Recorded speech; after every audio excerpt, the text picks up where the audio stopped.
नमस्कार दोस्तों। कोविड-19 महामारी से इस समय लगभग पूरी दुनिया परेशान है।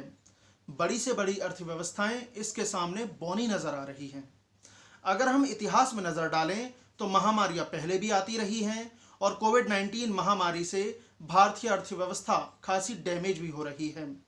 ऐसी परिस्थिति में ज़रूरत है कुशल नेतृत्व की, और सबसे महत्वपूर्ण ये है कि कुशल नेतृत्व को समाज का उतना साथ भी मिलना चाहिए। इस महामारी की गंभीरता को देखते हुए ही सरकार ने जिलों को रेड, ग्रीन और ऑरेंज जोन में बांट दिया है। यानी जिन जिलों में एक भी मामला सामने नहीं आया है उनको ग्रीन जोन में जगह दी गई है।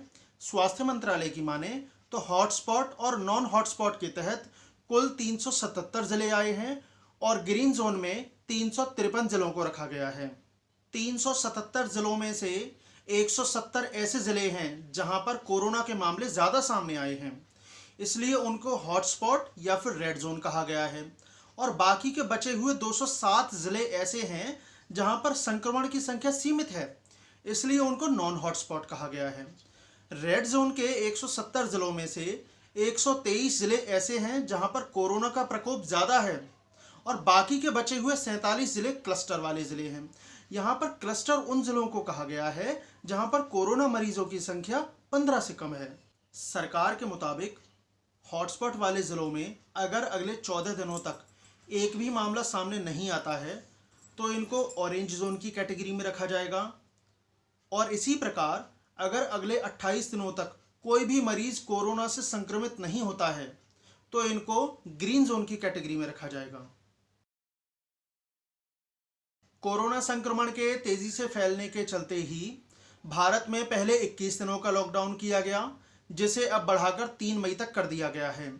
इस समय भारत कई चुनौतियों का सामना कर रहा है, जिनमें गरीबों को हो रही परेशानियां भी शामिल हैं और फेक न्यूज़ का प्रसार भी उतना ही शामिल है।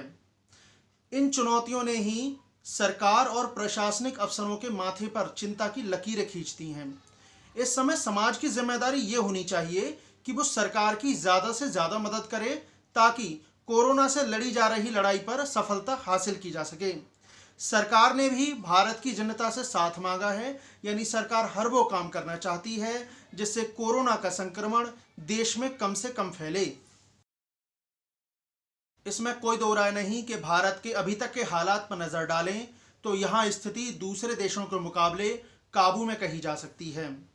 ये कोरोना महामारी इतनी बड़ी है कि इस समय समाज के हर वर्ग से समर्थन की ज़रूरत है, लेकिन फेक न्यूज़ के प्रसार और अफवाहों के चलते इसमें कुछ अड़चनें भी आ रही हैं। यानी जो लोग बीमार हैं वो अपनी बीमारी को छिपा रहे हैं या फिर क्वारंटाइन में हुए मरीज वहाँ से भागने की कोशिश कर रहे हैं। ऐसा होने से सरकार का चिंतित होना भी लाजमी है। अभी पिछले दिनों देखा गया था कि इंदौर और मुरादाबाद में डॉक्टरों की टीम पर हमला कर दिया गया। इससे एक बात सामने आती है कि अफवाहें और सोशल मीडिया पर फैलने वाली फेक न्यूज़ की वजह से ये घटनाएं बढ़ रही हैं। आइए अब हम बात करते हैं देश में कठिनाई का जीवन जी रहे गरीबों की। तो ये देखने में आया है कि देश में कई बड़े शहर ऐसे हैं जहां पर कई मजदूर फंसे हुए हैं और जो कि अपने घर जाने की लगातार मांग भी कर रहे हैं, लेकिन इनमें एक बड़ी संख्या ऐसी है जो कि अपने घर जा भी चुकी है, क्योंकि उनके पास वर्क फ्रॉम होम की सुविधा तो थी नहीं और काम न मिलने की वजह से उन्होंने अपने घर जाना ही बेहतर समझा।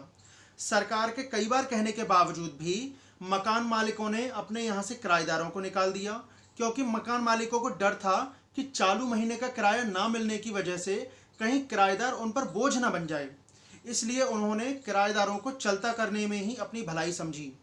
और रही सही कसर छोटे कारोबारियों ने पूरी कर दी।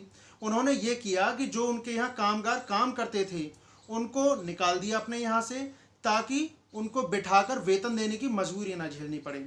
दरअसल अगर हम एक जिम्मेदार समाज की बात करें तो ये जिम्मेदारी से पल्ला झाड़ने जैसा है। 14 अप्रैल को जब प्रधानमंत्री नरेंद्र मोदी ने लॉकडाउन बढ़ाने की घोषणा की थी तो उन्होंने देश की जनता से 7 बातों पर साथ देने की अपील भी की थी, जिनमें घरों के बुजुर्गों की देखभाल और सोशल डिस्टेंसिंग को बनाए रखना भी शामिल है। साथ ही आयुष मंत्रालय की ओर से जो इंस्ट्रक्शन दिए गए हैं उनको फॉलो करना भी ज़रूरी है। एक जिम्मेदार नागरिक के तौर पर हमें ये देखना चाहिए कि हमारे आसपास कोई गरीब परिवार तो नहीं है, और अगर है तो जितना हो सके उतना उसकी मदद की जाए, क्योंकि ये एक संकट का दौर है। इस समय देश संकट से गुजर रहा है। हमारे जो फ्रंट वॉरियर्स हैं, जिनमें डॉक्टर्स, नर्सेस, सफाई कर्मी और पुलिसकर्मी शामिल हैं, उनके प्रति सम्मान की भावना रखी जाए। साथ ही उन्होंने देश के लोगों से और साथ ही छोटे कारोबारियों से इस बात की अपील की थी कि जो भी उनके यहाँ पर कामगार काम करते हैं उनको नौकरी से ना निकाला जाए। इस महामारी के चलते दुनिया भर की अर्थव्यवस्थाएं इस समय संकट का सामना कर रही हैं। ऐसे में आईएमएफ ने भी कह दिया है कि इस महामारी के चलते वैश्विक अर्थव्यवस्था के न्यूनतम रहने की संभावना है।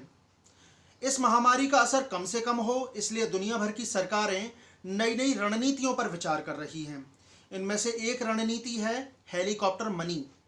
दरअसल तेलंगाना की सरकार ने आरबीआई से इस पर विचार करने को कहा है। इसमें होता यह है कि जो पैसा केंद्रीय बैंक द्वारा सरकार को दिया जाता है, फिर वो सरकार को केंद्रीय बैंक के लिए लौटाना नहीं पड़ता। दरअसल इस रणनीति के तहत लोगों को खर्च करने के लिए उत्साहित किया जाता है, और साथ ही केंद्रीय बैंक द्वारा कैश की ज़्यादा से ज़्यादा छपाई की जाती है, ताकि वो पैसा सरकारों के माध्यम से लोगों तक पहुंच सके और अर्थव्यवस्था को एक बूस्ट मिल सके। आरबीआई ने ऐसे में कई कदम उठाए हैं। उसकी पूरी कोशिश है कि बाजार में नकदी की लिक्विडिटी बनी रहनी चाहिए। आरबीआई चाहता है कि जो उद्योग धंधे बैंकों से कर्ज लेना चाहते हैं उन्हें आसानी से कर्ज मिल सके, ताकि वो अपना बिजनेस फिर से सेटअप कर सकें। इसके अलावा अगर लोगों की परचेज पावर बढ़ेगी तो अर्थव्यवस्था में भी बूस्ट मिलेगा। आरबीआई गवर्नर ने तो यहाँ तक कहा है कि कोरोना संकट का असर दुनिया भर की अर्थव्यवस्थाओं पर पड़ेगा, जिसमें भारत की विकास दर 1.9% रहने का अनुमान है, जो कि G20 देशों में सबसे बेहतर है। संकट के समय में ज़रूरी दिशा निर्देशों का पालन करना भी अपने आप में एक बड़ी मदद होती है, जिससे हालात को बदतर बनने से रोका जा सके। इस समय स्वास्थ्यकर्मी रोगियों की सेवा करके अपनी जिम्मेदारी निभा रहे हैं। इसके अलावा मीडिया कर्मी भी हम तक सही खबरें पहुंचाकर समाज को एक अच्छा संदेश दे रहे हैं। ये भी अपने आप में एक बड़ा योगदान है। लेकिन कुछ लोग मास्क और सैनिटाइज़र की कालाबाजारी कर रहे हैं, जबकि उनको ये पता होना चाहिए कि केंद्र सरकार ने इन वस्तुओं को आवश्यक वस्तु अधिनियम की सूची में रखा हुआ है। यह अधिनियम सरकार को शक्ति देता है कि जिसे वो चाहे ज़रूरी वस्तु समझे और उसे इस अधिनियम के अंतर्गत रख सकती है। इस अधिनियम में किसी भी वस्तु की जो भी ज़रूरी है उस वस्तु की तय सीमा से ज़्यादा स्टॉक करने पर कार्रवाई होती है। इस समय ये संकट का दौर है, इसलिए सभी की प्राथमिकता होनी चाहिए कि अपनी जिम्मेदारी के तहत वो कार्य करे जो कि समाज के हित में हो।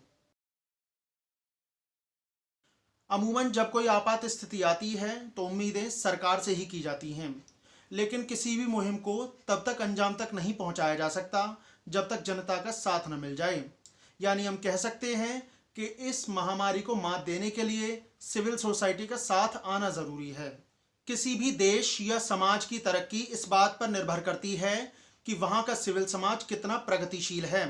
लिहाजा ये वक्त की मांग है कि हम सभी अपनी जिम्मेदारी को समझें और देश हित में अपना योगदान दें। नमस्कार।